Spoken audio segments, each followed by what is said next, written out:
ಈ ತಕಡಿನ ತೂಗ್ತಿರೋ ಸರಪಣಿಗಳಿವೆಯಲ್ಲ, ಈ ಕಡೆ 3 ಆ ಕಡೆ 3 6 ಸರಪಣಿಗಳು.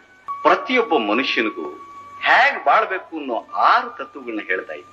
ಮೊದಲನೇದಾಗಿ, ಮನುಷ್ಯನ ಜೀವನದಲ್ಲಿ ಕಷ್ಟವೇ ಬರ್ಲಿ ಸುಖವೇ ಬರ್ಲಿ ಕುಗ್ಗದೆ ಹಿಗ್ಗದೆ ಒಂದೇ ಸಮನೆ ಇರಬೇಕು ಅಂತ. ಎರಡನೇದು, ಮನುಷ್ಯನ ಗುಣ ಅವಗುಣನ ಸರಿಯಾಗಿ ಅಳತೆ ಮಾಡಿ ಆಮೇಲೆ ಸ್ನೇಹ ಮಾಡಬೇಕು. ಮೂರನೇದು, ಆಡೋ ಮಾತನ್ನ ಬಂಗಾರ ತೂಕ ಮಾಡದ ಹಾಗೆ ತೂಕ ಮಾಡಿ ಮಾತಾಡ್ತು ಅಂತಂದ್ರೆ ಮನುಷ್ಯನ ಘನತೆ ಹೆಚ್ಚುತ್ತೆ ಅನ್ನೋದು. ನಾಲ್ಕನೇದು, ಬಂಧುಗಳಲ್ಲೇ ಆಗ್ಲಿ ಮಿತ್ರರಲ್ಲೇ ಆಗ್ಲಿ ಅಳತೆ ನೋಡಿ ಸಲಿಗೆಯಿಂದ ಇತ್ತು ಅಂತಂದ್ರೆ ವಿಶ್ವಾಸ ಶಾಶ್ವತವಾಗಿರುತ್ತೆ ಅನ್ನೋದು.